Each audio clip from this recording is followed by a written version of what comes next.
Well, welcome everybody. Thank you so much for being here today at our webinar on securing the safety net. My name is Paula Chatterjee. I am a physician and an assistant professor at the University of Pennsylvania, and I am thrilled to welcome you to our webinar, Securing the Safety Net, which is hosted by the Parity Center.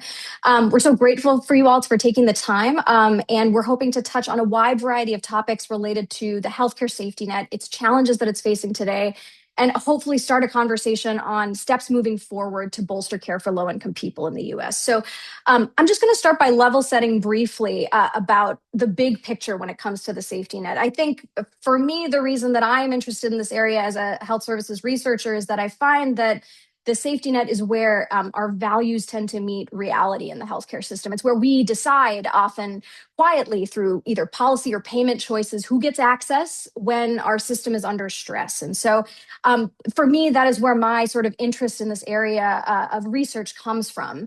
One of the things that is kind of tricky about the healthcare safety net in the US is that it is notoriously hard to define, right? It's not a single program. It's not a single set of providers or a single funding stream, right? Depending on who you're asking, it might mean the Medicaid program or public hospitals, FQHCs, behavioral health providers, or some combination of all of these, right?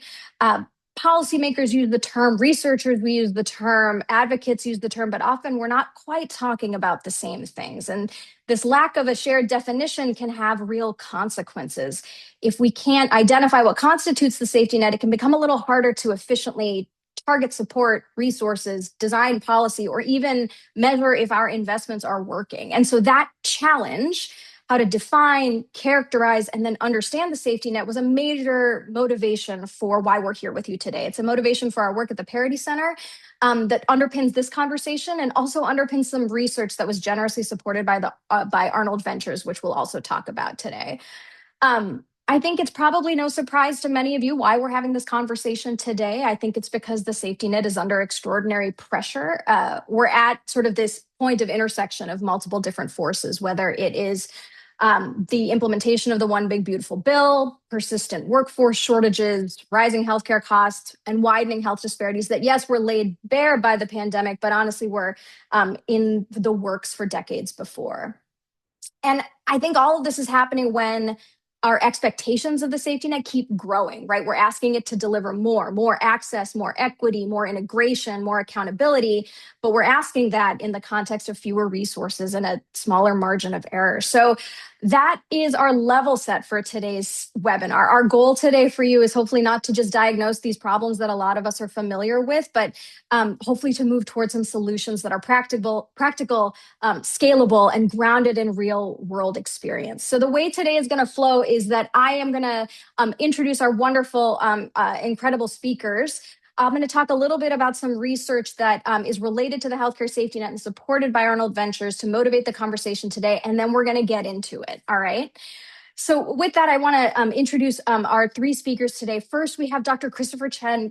Chris is the medical director for Medicaid at the Washington State Healthcare Authority, where he helps shape clinical policy and strategy across everything from health IT to quality improvement to health equity. He's a practicing internist, board certified in clinical informatics, and a national leader in Medicaid policy, including as the chair emeritus of the Medicaid Medical Directors Network. So thanks so much for being here, Chris. Next up, we have Chris Collar. Chris served for over a decade as the president of the Milbank Memorial Fund and publisher of the Milbank Quarterly. He's helped connect leaders across the country with evidence and real-world lessons to improve population health. Before that, Chris was the nation's first health insurance commissioner in Rhode Island, and he led a nonprofit health plan there. He was elected to the National Academies of Science, Engineering, and Medicine in 2023 and teaches as a professor of practice at Brown. So thanks so much for being here. Hi, Paul. And thanks. Amazing. Finally, we have Dr. Doug Jacobs. Doug is the executive director of the Maryland Healthcare Commission, where he leads statewide efforts to improve access, accountability, and health system planning. Before that, Doug was the chief transformation officer at CMS, helping drive a lot of efforts for value-based care and primary care innovation. And before that, he was the chief medical officer for Pennsylvania's Department of Human Services, near and dear to my heart as I sit in Philadelphia, where he helped lead the state's COVID response and many initiatives in the Medicaid program. So we're so excited to have you all as part of this conversation. And so with that, I think we'll get started. Let me level set a little bit more with some research. I promise this will be quick and painless for those of us here today. This is work that our team has done trying to capture what we mean when we're talking about the healthcare safety net. And as I mentioned, we actually have no universal definition when we're talking about the healthcare safety net. This is a figure from one of the projects that resulted from our work with Arnold Ventures that tries to depict all of the different pieces of the healthcare safety net. And I think my takeaway for you would be that the safety net, of course, exists across the healthcare continuum, right? When we're talking about the outpatient safety net, we often are talking about FQHCs, free and charitable care clinics, rural health clinics, and then other sites that also disproportionately serve low-income people. When we're talking about the inpatient safety net, we're often talking about hospitals that serve a large share of Medicaid insured patients or provide a lot of care that is uncompensated. But again, there's really not a lot of universality when we're talking about which specific hospitals we mean here. Even if you extend into the post-acute care landscape, there is still concentration of care for low-income people in a small group of nursing homes. And this has been shown if you're looking at the share of dual eligibles, if you're looking at patients who are from minority backgrounds or racial and ethnic backgrounds, care for them is again concentrated. And then finally, there are other pieces of the safety net that sort of span this continuum. When I think of those groups, I'm thinking about the Indian Health Service and I'm thinking about the Ryan White program, which sort of supports care for low-income people across the continuum and across the life course. This is a figure from another one of our papers that sort of tries to get at this point of concentration of care. Oftentimes, many healthcare institutions and providers will say that they're providing a safety net mission. And that is, of course, important and often has very local significance to the communities they serve. When you try and quantify this, what we end up finding across a variety of different definitions is that care for low-income people is concentrated. And so what this graph is showing us is it's showing us that 20% of outpatient clinicians in the United States provide 80% of visits and utilization to dual eligibles. That's the population we chose here to define our low-income group. That concentration of care persists across different measures of marginalization depending on the patient population you're talking about. They're not the same groups of hospitals necessarily, but you do see this pattern of concentration over and over. Where are these practices? Who are they? What are they serve? Where are they practicing? Who are they serving? And what you can see here is I look at this map and it's kind of like a pointillism painting, right? These practices are distributed everywhere. This is a map basically showing those high dual service practices where they're serving a high share of low-income older adults. You can see it's everywhere. What I was surprised by this figure is that it doesn't clearly follow other maps when I think about where persistent poverty counties are or where other marginalized groups live. The safety net is diffusely distributed geographically as well. This issue of not having the same definition when we're talking about the safety net has consequences. So what we've done in this separate paper is we've looked at different definitions for safety net hospitals now. Now we're moving out of the outpatient setting, we're talking about hospitals. And we're trying to look at the overlap across those different definitions by saying, hey, if I define the safety net by how many low-income Medicaid patients you serve versus how many duals you serve versus whether you're a teaching hospital, whether you're a public hospital, you get variable levels of overlap. This is a heat map trying to show which definitions agree with each other and which ones don't. And so all of this kind of introduces some opportunities for inefficiency and targeting. And then finally, I think that this is a sort of a point that can fly under the radar a little bit, but it has a lot of importance for how we design policy about the safety net, which is that if we're trying to support the healthcare safety net, I think policymakers are often grappling with the question of, do you want to support organizations that provide the most absolute level of service to low-income people, or do you want to support organizations that do most of that service relative to their neighbors, right? Is this a relative question or is this an absolute question? And depending on how you want to think about that from a research standpoint, you get different groups of hospitals, right? If you care about the share of service provided to low-income people, you're often thinking a lot about small rural hospitals, small rural providers. But when you're thinking about absolute levels of service, like the most visits to the most low-income people, you're going to overrepresent a lot of urban, big teaching hospitals in those definitions. So again, just highlighting some of these trade-offs of what do we care about, what is our policy objective, and what are we trying to achieve when it comes to the safety net. I will stop torturing us all there and get to why all of us are here today, which is to have a conversation with our wonderful panelists. So I'm going to stop there. Again, express my gratitude to the Arnold Ventures for supporting all of that research. We're tremendously thankful. But I'm hoping that it sort of kicks this conversation off. I would love to start by just saying, A, if any of you have sort of reflections on those findings, and then B, can you move us into sort of like a 30,000 foot conversation here? How are you all thinking about the safety net for the next 2 to 3 years? What are the things that are keeping you up at night? What are the challenges that are getting a lot of attention? And are there challenges that you think are flying under the radar?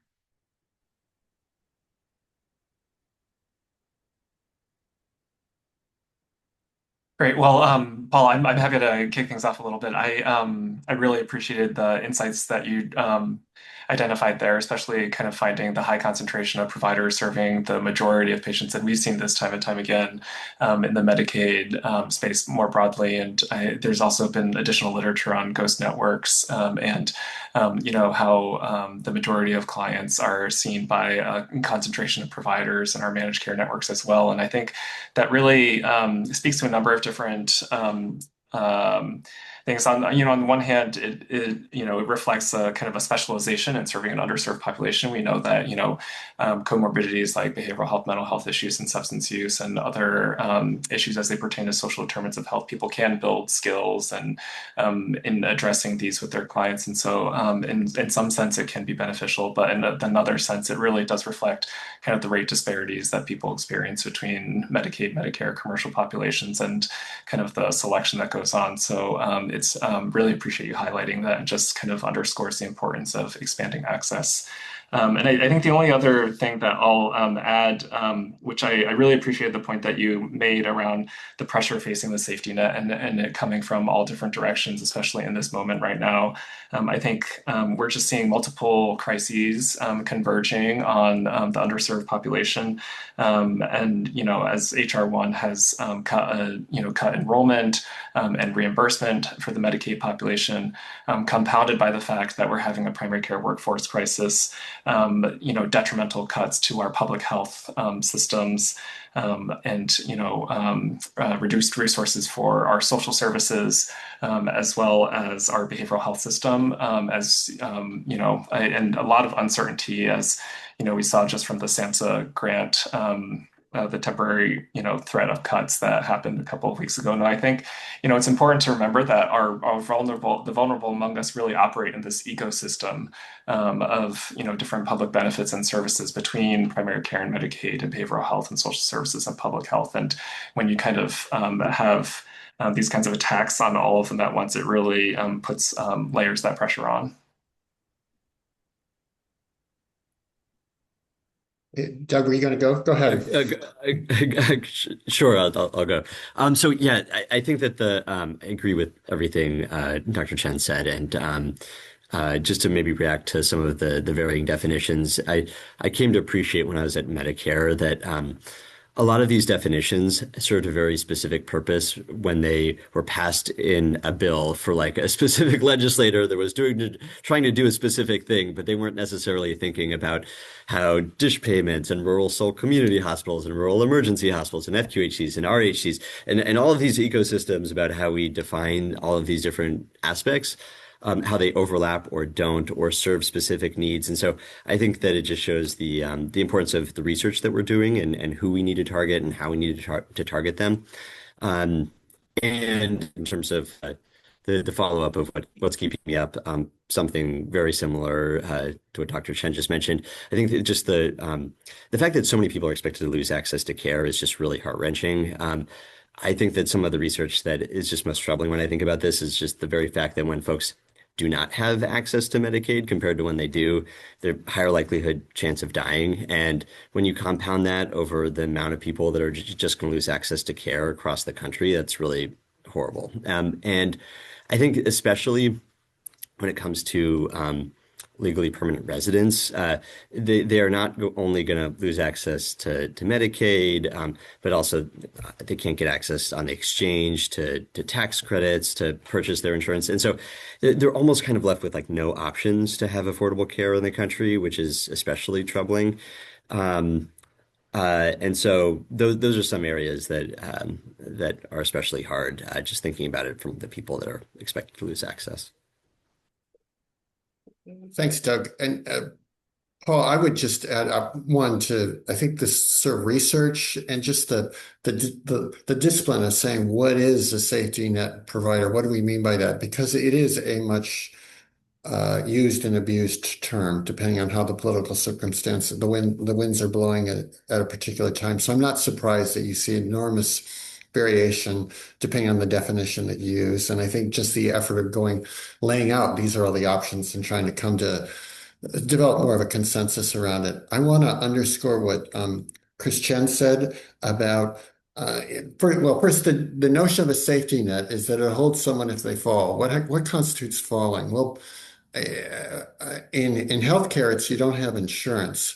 But the other one and this is what Chris was talking about, is it's created because of Medicaid status, and that's a function of Medicaid paying differently. So if Medicaid didn't pay differently and Medicare and commercial, if we had more aligned rates, then I think your job as a researcher would be easier, because the definition of safety net would then be the people who are falling are the people who don't have insurance. And that's I don't know how you capture that in claims, but it is, do you have a policy to serve anyone who walks in? And by definition, an emergency room is because of EMTALA is that. This is a side conversation Doug and I didn't talk about, but it'd be interesting to think about how the definition of safety net works in Maryland, which is an all-payer state where there is no discrepancy in it. So you address the major barrier that Chris identified, and then just plus one. It's worth actually thinking about how the term safety net changed, or the concept of it changed a little bit as a result of the Affordable Care Act, because then all these uninsured people haven't had insurance. Well, we're unwinding that right now, and that's just going to create much more, however you define it, it's going to create much greater pressure either on the providers who are committed to Medicaid uninsured, or those providers who are particularly committed to see someone regardless of insurance status. I so appreciate this conversation as a researcher and human at large, mainly because, one of the things that I have found as I've been trying to research this is and this sort of emanates from what you were saying, Doug, is that it feels a little bit like playing financial whack-a-mole, in terms of like trying to find out like what the specific financial challenge is for a healthcare provider, and then creating a program or a policy to chase that afterward, as opposed to sort of, addressing some of the upstream challenges related to lower rates of reimbursement and the extent to which supplemental payments do or do not do that as a result of getting mistargeted and things like that. And so you would hope that perhaps thinking about some of these upstream factors would make it easier to target resources where we want them to go. I want to hone in a little bit on this question this point that all three of you brought up, which is the impending access losses. And I'm just curious how you all are thinking about targeting in these next couple of months to years in terms of identifying populations that you think are at greatest risk, sort of what any tools in your toolkit that you're thinking about to sort of equip us for these upcoming access challenges. But maybe we can start with just sort of how you're thinking about identifying the populations at greatest risk sort of on the horizon for us. Maybe Doug or Chris Chen is a good place to start. I can start, but Chris, feel free to chime in. So the way I'm thinking about this is the first order challenge is that people are going to lose access to coverage. And then there's downstream implications from that, because the fact that they don't have coverage means that they can't go to a provider who can get paid for their services. And so while that's still a problem, that's kind of a second order problem to the first order problem of coverage loss. So when we're thinking about HR1 implementation in part, we're thinking about, there are some exemptions, for example, the community engagement, or more colloquially called work requirement provisions, exemptions based on medical frailty and other aspects of a person's clinical characteristics that could make them exempt. And the other challenge is that they're going to have to deal with a new bureaucratic system that has to be put in place so that they don't lose access to care. And so if we can use any of the data systems on the back end to help prevent that coverage loss, that solves both problems. They can continuously have coverage, and they also, like the providers that serve them, can also get paid for their services. So it kind of addresses both. So that is probably like the first priority. The second priority certainly comes into play, but to the extent that we can prevent coverage loss, that would really be ideal. So the state, with the impending loss also of or the loss of the advanced premium tax credits in this round of enrollment, Maryland also stood up basically a state way of backfilling it through the state's 1332 waiver. And so that, it seems like, at least this year, prevented a lot of coverage loss on the exchange. So something that we're all collectively proud of. Yeah, thanks, Doug. And I'll just kind of double click on a lot of what you said from the Washington perspective. I think, first it goes without saying that work requirements don't work, and we've seen this in demonstrations in the past, and we were disappointed to see this legislation go through last summer. The majority of people on Medicaid either work or can't work, and we actually have a report that kind of describes the biggest employers of Medicaid clients and lists them in rank order. Some of the, you wouldn't be surprised to find that a lot of folks are working in retail, either as part-time work or in gig work. And Walmart, Amazon, McDonald's, Kroger, DoorDash, Uber, all these organizations that we know, our clients are working. And it's a big kind of administrative hurdle to be reporting these. The requirements from CMS and the flexibility remains to be seen to some degree. I think lots of states are asking questions. We have gotten a little bit of guidance, but a lot more is going to be forthcoming. And so states will be kind of interested in trying to understand what kind of latitude they have in interpreting some of the provisions. I think it also goes without saying that a lot of people who are on Medicaid are having a hard time. We're going to make things harder for them to keep their coverage. And for people who believe that healthcare is a right, that's going to be a really tough thing to be implementing. And so our goal in Washington State is to minimize coverage losses and reduce administrative burden on our clients. The ex parte data that Doug mentioned is going to be, I think, a big source. We can identify people who have exemptions on the basis of either pregnancy or tribal status or medical frailty or disability. We can renew those individuals automatically just using this ex parte data process that has been around for a while and was leveraged during the unwind as well. There's a really, really big variation in how states utilize that ex parte process. And there's an interesting KFF report that shows, the ex parte renewals can vary from like less than 5% to over 90% from one state to another. And so I think the more people can leverage those data resources to automatically renew clients, that'll reduce some of the procedural churn. But yeah, the people who are going to be most at risk are those who, as I mentioned, are having a hard time, people who have unstable housing, maybe moving from one place to the other, their address changes frequently, maybe they have unstable work, they have multiple part-time gigs, it can be hard to keep track of those hours.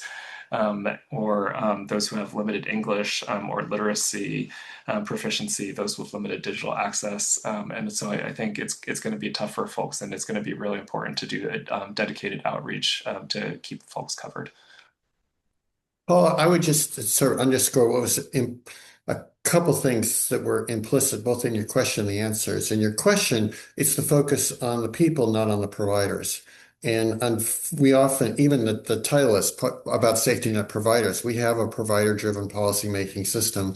They have the voice in the public policymaking process at the state level.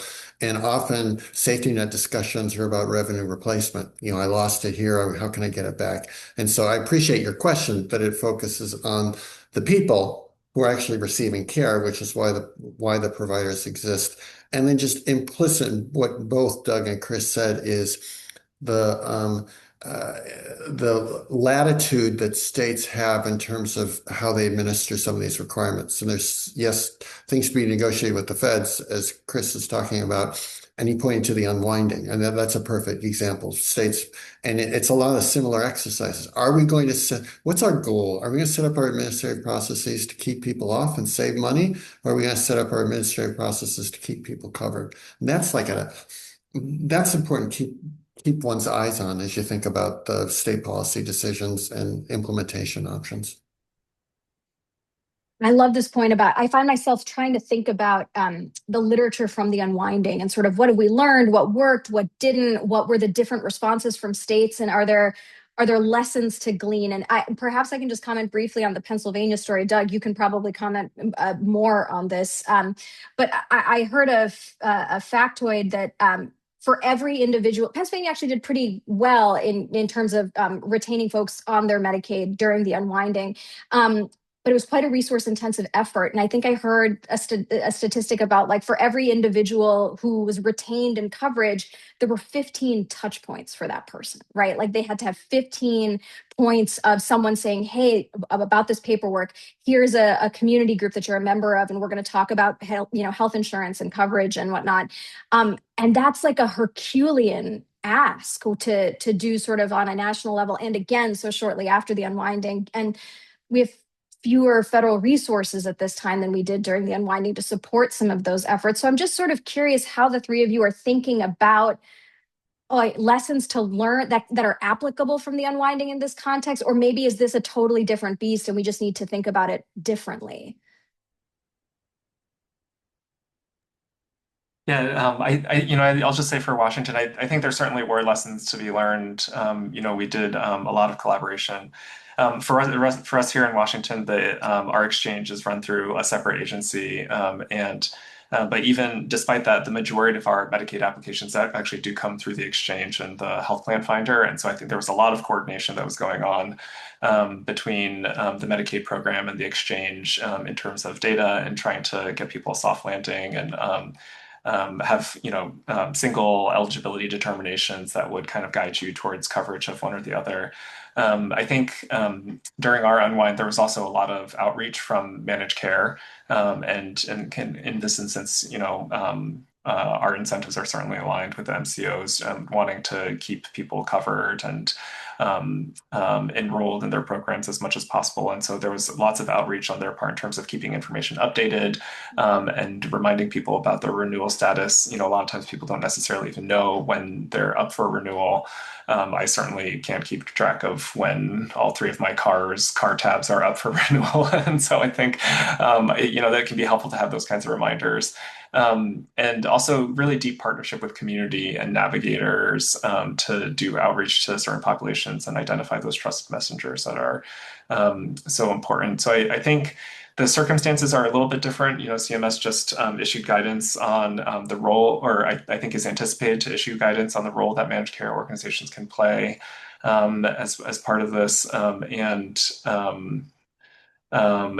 certainly the number of options, as Doug was alluding to, for those kind of identifying alternative coverage options on the exchange are going to be decreasing, especially with the expiration of the premium tax credits and decreased eligibility terms. So I think to some degree, those three areas are going to be less available options, but maybe still some room for opportunity there.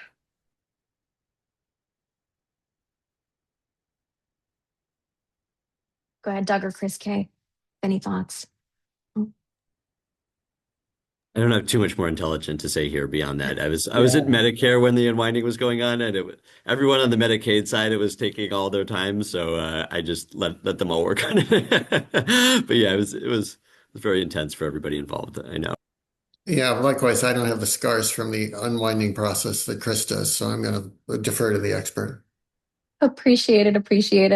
I want to go back a little bit to, Chris K., your point is so well taken that I feel like whenever there are safety net conversations, it frequently just centers on provider financing. And we can have infinite conversations about provider taxes and supplemental payments and upper payment limit payments and sort of like the shenanigans and the non-shenanigans that go into those systems. And I think the coming period will, of course, introduce some new challenges related to provider taxes and whatnot that are going to introduce new levels of complexity to provider financing. But I want to get a little bit back to patient stuff in terms of strategies that we can use to best support low-income patients through this period. And part of this, I think, requires maybe zooming out and talking a little bit about beyond financing challenges for the safety net. Sort of how do we think about workforce shortages, behavioral health integration, the role of telehealth.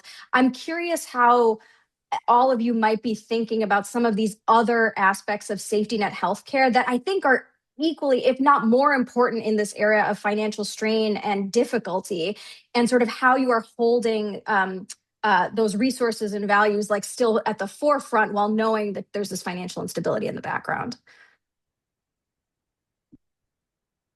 A broad question, but how are you thinking about? Yeah. Chris and Doug have taken the lead the last couple, so I'll do this, and then they can jump in and get real because I'll be a little conceptual. But Chris and Doug are both primary care docs, and I had the privilege of serving on the National Academies of Medicine Implementing High Quality Primary Care Committee. And the first thing the committee did was come up with a definition of what high quality primary care is. And there are two really important components. One, it's delivered by, well, actually three. It's delivered by a team across many different settings over time with a relationship. And so if you can both preserve and build on those assets during something like this, if you can use that trusted relationship, if it's been established because through the benefits of insurance coverage, to help people think about and identify ways to stay on and what are the essential things that they have to do if they're losing insurance coverage. And so I think you have to build on your base of durable, long-standing, trusting relationships between patients and their caregiving team. And during times of stress, whether it's medical or administrative like this around insurance, how can you use those assets to help the patients keep coverage, identify sources of uncompensated care, get a hold of cheap drugs, just keep a sense of what the priorities are. And I do think that I'm building on that especially for low-income individuals, having a stable source of usual primary care is just foundational to them achieving high quality and good health outcomes. And we see that in the data that primary care is the one specialty type where the more supply that there are, the less disparities there are, which I think speaks particularly to this. And so when we're also thinking about just the kinds of care that people need, I guess if there's one silver lining in this entire amalgam of policies that are coming down, there are some fee schedule policies that I think are particularly beneficial for primary care providers. And QHC can also take advantage of them as well. And so these are new payments for advanced primary care management services. So paying for the kinds of care that we know that people need and deserve, that have a stable primary care doctor, patient portal messaging, occasionally extended hours, being held accountable for quality, like all of these things that constitute what Chris mentioned as the NASM's definition of high quality primary care. The Medicare is now paying for, and states can take advantage of that too. They can say, okay, well, there are these new payment codes now that Medicare is paying for. We can think about how state Medicaid programs or commercial insurers want to align to that. When I think of, and also that you mentioned behavioral health integration, there's new codes for behavioral health integration in the context of advanced primary care. So I think that there are some options for FQHCs or other primary care providers that are treating underserved folks that didn't exist a few years ago. And I think that that's at least something good that and one other piece, we also know that community health workers in particular can very much improve the quality of care delivered to low-income individuals. The healthcare system is so challenging to navigate, not only signing up for coverage, but also, keeping that specialist appointment, trying to figure out how to pick up your drugs at the pharmacy. And there's new payment codes now for community health worker services too. So the fee schedule, I think, has made a lot of strides in recent years. Yeah, I'll Yeah, I guess I'll just second everything that Doug and Chris talked about with primary care and strategies and supporting patients. I think, yeah, it definitely starts with primary care, and we're also excited to kind of see some of the um, signals from CMS, for example, on the efficiency adjustment in terms of reimbursing for cognitive work a little bit more in line with what every other service is reimbursed as. And so I think that was encouraging. I think maybe the only other thing I'll add. Especially kind of in this moment, we are experiencing kind of rapid technological innovation. And so I am kind of bullish. I'm definitely not bullish on technology's influence in society more broadly. But I will say, as it pertains to kind of coverage losses and mitigating the impacts of HR1, I think there are some really bright spots, I think, in ways that we can use this moment to update state Medicaid system, MMIS systems, as well as work with partners in the community to make enrollment as administratively least burdensome as possible. CMS just kind of announced the vendors that are going to be on the GSA schedule for MMIS vendors. And I think, you know, a lot of these state systems are sorely in need of investment. I know for Washington, one of our systems is running on a COBOL mainframe, which I don't actually know that much about in terms of what it means, but I hear it's old from like the 70s. And so I think if folks can use this moment to not just kind of come into compliance with systems requirements, but actually update them for purposes of interoperability and stability, that I think that would be a real win. And there's also a bunch of startups out there that are leveraging artificial intelligence to identify ways to capture unstructured data and put them into the structured data that, you know, a lot of these applications require. And I think that that's really encouraging to see people innovating in that way. Thank you so much for this. It's so helpful to have sort of the just the applied perspective as well as this 30,000 foot view of like what are we trying to achieve and what should be the goals of the safety net and how we think and how we put patients forefront there. And oh, Doug, I was so excited about the physician fee schedule. So thank you for everything you have done for that. I want to spend a couple of minutes talking about administrative burden, just because I think that this is such a, it's emerged as a tool for different policy objectives and is such a big part of the One Big Beautiful Bill. States are, of course, approaching this differently. And I think, you know, perhaps we all on this webinar are well versed in Heard and Moynihan and sort of understand the, you know, the how administrative burden can make it can introduce barriers to achieving access to care and high quality services, but there are folks who perhaps think it is a tool to make sure care gets to people who are willing to surmount those barriers for it. And in an environment where resources are scarce, perhaps these hassle costs are promoting efficiency in different ways. So I'm mainly curious in your I would love to talk more about ex parte renewal specific strategies about administrative burden, but I guess I am also interested in your conversations about persuasion these days and sort of how they are looking as you all are having conversations with other folks about the role of administrative burden, what it, why it was such a big part of the One Big Beautiful Bill and sort of how it might play out on the ground. I find myself wondering what those conversations are looking like for you all as you are trying to address the barriers that present themselves on the ground.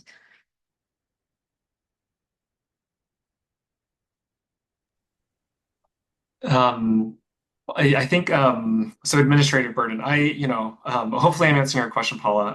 It's okay if you're not. Yeah, I think I read a perspective piece once that really struck me. You know, all of us in America are the recipients of federal support or subsidies in some form or another. On my annual tax filings, which I sadly have to start working on soon, you know, the way that I claim those benefits from the federal government is by checking a box or writing down a number. And for example, like the state and local tax deduction or kind of claiming other deductible expenses, and it's fairly easy. But you know, for an individual who's lower income and is trying to claim public benefits, it can be really, really hard. It can be an application that has 200 questions associated with it. And I think administrative burden is definitely used as a tool to prevent people from accessing services and benefits that society writ large doesn't want them to access. I think certainly there's ways that we've worked to address that. There's previously when the Benefits Data Trust was still around, there was a lot of really fantastic work on kind of streamlining our applications. I think that folks had kind of compared the TANF and SNAP and WIC and Medicaid applications and identified 50 to 70 extraneous questions that were asked over and over again that we could get rid of. And so I think there's a real movement towards human-centered design and kind of focusing on individuals as customers and trying to make things more user-friendly. And I think that's really encouraging to see. But they're all kind of working around this framework and this kind of structurally embedded attitude that people have to earn, or that some people deserve that access to these benefits, whereas others don't. And so I think, yeah, again, there's not to be too much of a Debbie Downer. I think there are, ways that people are innovating around this. This one startup that I was talking to about, Fortuna Health, they aim to be the TurboTax for Medicaid applications. And I actually really like that analogy because it speaks to this, the ease of filing your taxes that I was referencing before. And I think there's lots of really encouraging public-private partnerships in the works to address it. That was great. And I don't know that I have, there's a lot of different ways to potentially talk about administrative burden. One thing that I've been thinking about, and maybe just building off of what Chris was just mentioning, is, how are Medicare and Medicaid different when it comes to administrative burden? Medicare is a program, and I'm thinking on the traditional Medicare side, it's withstood the test of time in part because it was intended for everybody once you get to age 65 and if you're disabled. And it's not as hard. There's not as many barriers and roadblocks to getting it as there now are in Medicaid, which has been sliced and diced and continues to be sliced and diced in many different ways in different states towards different purposes because of more concern about who's deserving and who's undeserving of healthcare coverage. And which I'm not going to opine on right this second. But I think that so the question is why has Medicare been so enduring, I think is an important one. And if we're going to approach things differently, maybe in the future, there's this concept of targeted universalism where Medicare as a policy was actually very important for reducing disparities because everybody got it.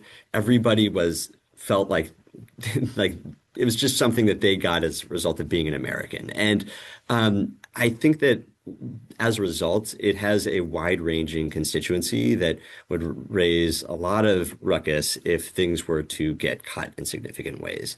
And there's a lot of othering, I think, that goes on with Medicaid that is occasionally just very not helpful. And I do wonder if, in the future, if we approach things from this more targeted universalist approach, that some of the policy solutions can be most enduring. And those boats that need to be raised the most, that are having the greatest disparities, the solution will be enduring for them rather than kind of getting, now you're eligible for Medicaid, you're not eligible for Medicaid. It's really challenging. So feel for them.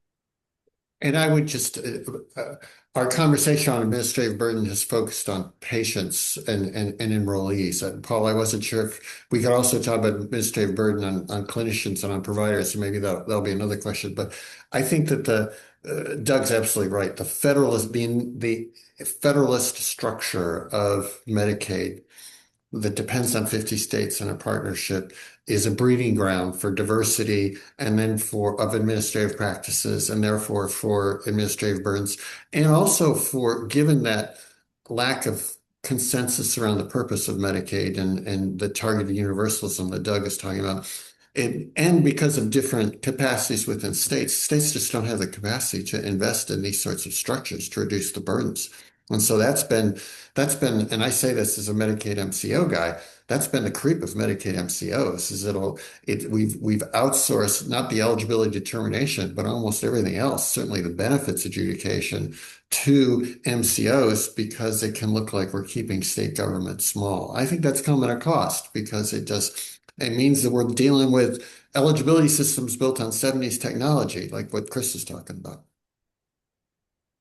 I so appreciate this point. I think a lot about the research from Michael Ann Kyle, who is a friend and a colleague here at Penn, who has done this really great job of sort of creating a taxonomy of administrative burden from the patient's perspective predominantly, and sort of how it affects time and attention and decision making, and just has so many points of weight that you hope that perhaps we can quantify effectively, because perhaps then we can actually target something for improvement. Because right now it in many ways, from the patient standpoint, it feels like administrative burden is just something they have to go through, right? It's the cost they pay for doing business, and you wonder if there's a way to to put time and resources and effort to quantifying that. Chris, jump in.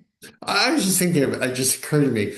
There probably are, maybe you can get Professor Kyle to look at the evolution of ACA exchanges and how, I don't hear as much about burden there as I do around enrolling for Medicaid. And it could be because of the nature of the patients. It could be because, the eligibility, there is income determination. A lot of it's automated.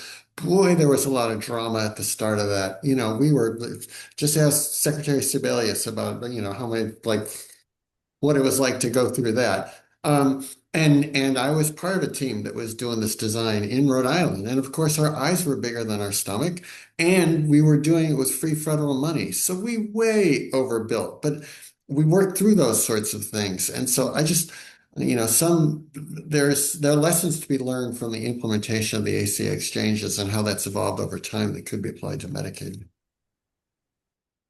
I love it. I'll text her after this.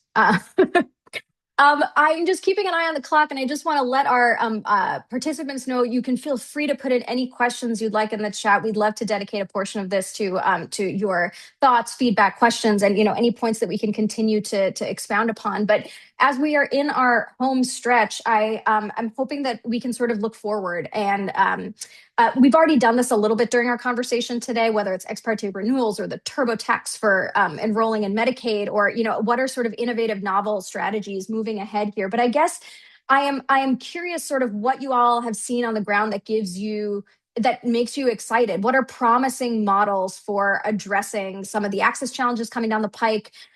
Whether that's related to the use of technology or not. What are promising conversations you've been privy to among communities, people who are trying to tackle some of these hard problems? That's a broad question, but basically just asking if there's a policy ask that comes from this from each of you. I'd love that too, but maybe we start, before we get to a specific policy ask, I would love to know, like, what is giving you like hope, excitement, and like practical strategy as we move into the next few years of the safety net? I'm a perennial optimist, so I have to end here. So I'm on the board of a community health center in Rhode Island, and I was trying to do my homework, Paul. So I was actually checking with the CEO before this, and if you're looking for hope, I was surprised talking to him how health centers are already experimenting with ambient AI in a bunch of different functions. I thought there would be bigger capital barriers around it, and that health centers would be forever kind of trailing the curve. And maybe it's because of the particular leadership at this health center, but they're already experimenting with AI. And if they're not happy with what their EHR vendors are offering, they're looking at things that they can add on to the side of it. The other thing I would say is to your point about thinking in the future, and we haven't even talked about workforce, but the training programs.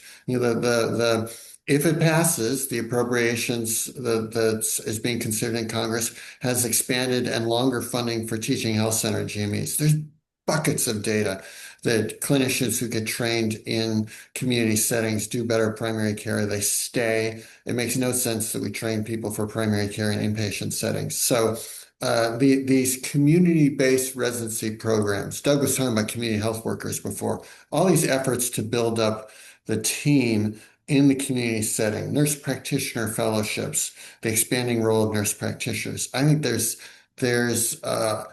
the plus side of federalism, is that you're already seeing a lot of innovation around the team to be able to provide this sort of team-based care depending on the state that's doing it.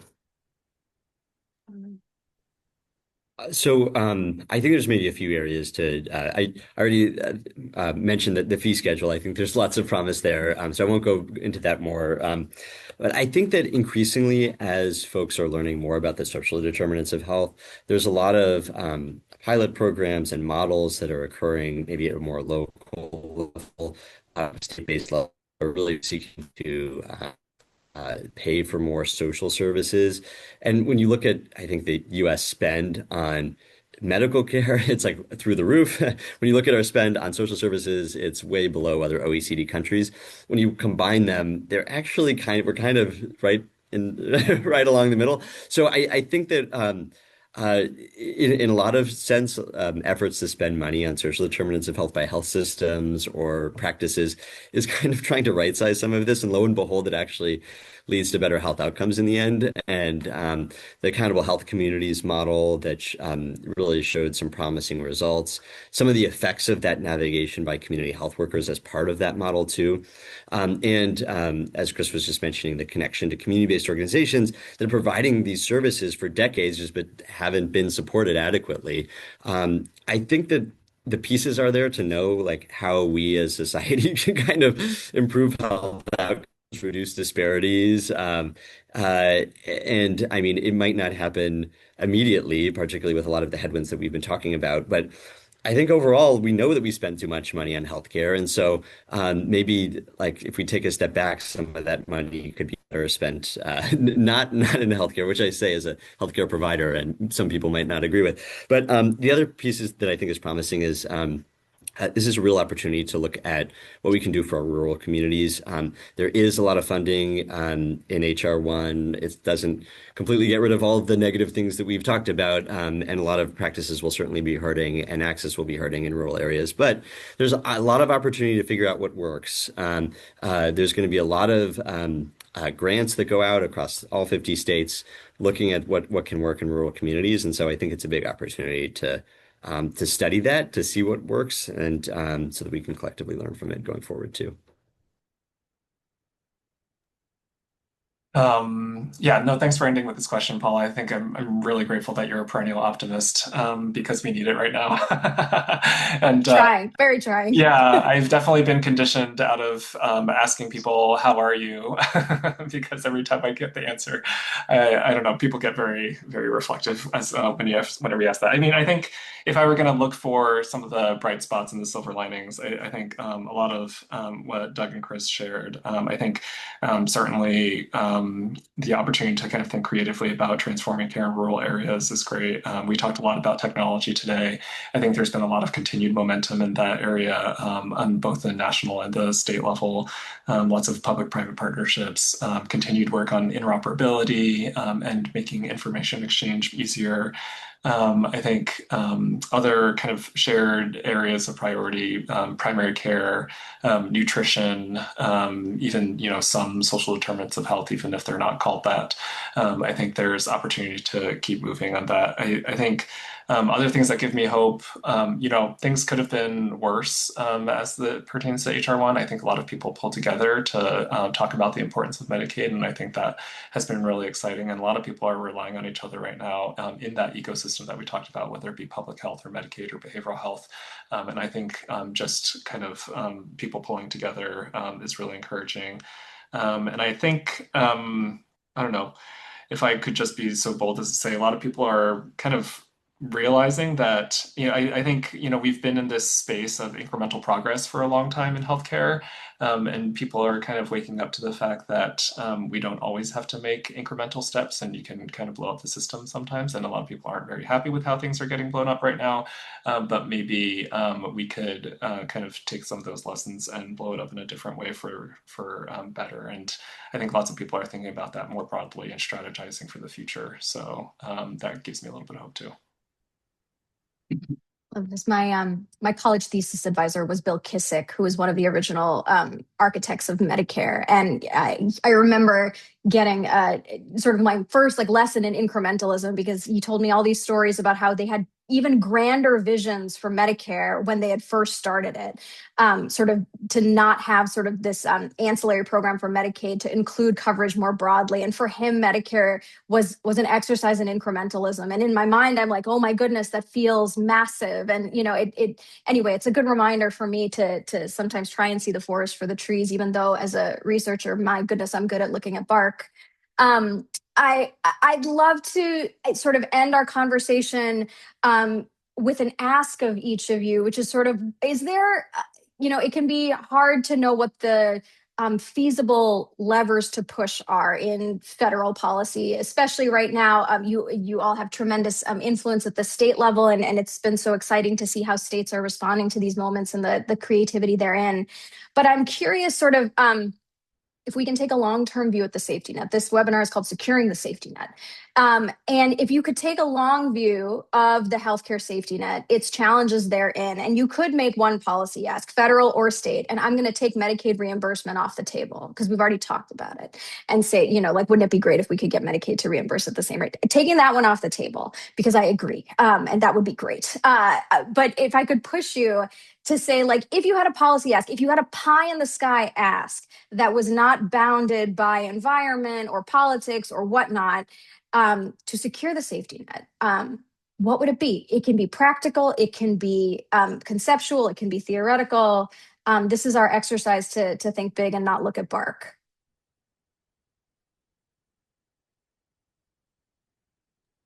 Okay, so you set it up, Paul, pie in the sky. I think campaign finance reform would make Chris's explosion much more likely to happen, because a campaign finance reform would shift political power. It would change the definition of the safety net because it would make broader coverage, whether through Medicaid or Medicare for all possible.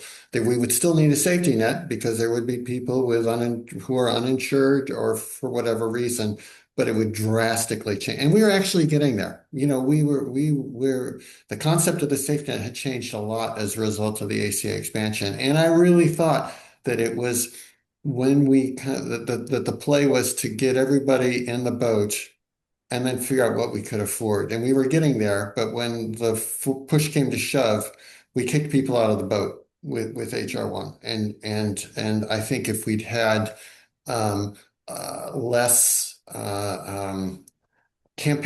elected officials, less beholden to folks who finance their campaigns, we would have had a different outcome. So you said pie in the sky. I so appreciate it. I really do. Doug or Chris? I think I've been out on a limb a little bit during my last couple of comments. And so I'm just I'll pull it back and just say, in honor of you, Chris Kohler, double investment in primary care. From your lips to God's ears. And Doug's been working on it. If all the practices could bill for advanced primary care management services, we'd get there. Oh man, I'm struggling with this question just because there's been so many things that I've been focused on. Maybe don't necessarily bark, but I'm thinking of the pie in the sky, and I don't have the exact answer, but if we didn't need the concept of a safety net and just people can go to, there's ready access to services, ready access to the types of kind of other social services that people need, and I don't think we'd see the same kinds of disparities that we see in this country that we don't see in other countries. So, yeah. I so appreciate it. Thank you all for being game for my big 30,000-foot question and for this broader conversation today. I know we covered a lot of ground. We started by talking about definitions for the safety net, why it is hard to define, sort of upcoming challenges related to access and administrative burden, and sort of hopefully promising strategies that are being deployed on the ground, ex parte renewals, things states can do to try and surmount these barriers. And hopefully we've ended in a place of some optimism, knowing it's a hard time in terms of what we can do to sort of weather the storm ahead. So with that, I'm tremendously grateful to the three of you for your time today and for your conversation and thoughts. And thank you from all of us here at the Parity Center for coming today. We really appreciate your time. Have a good one. Thank you.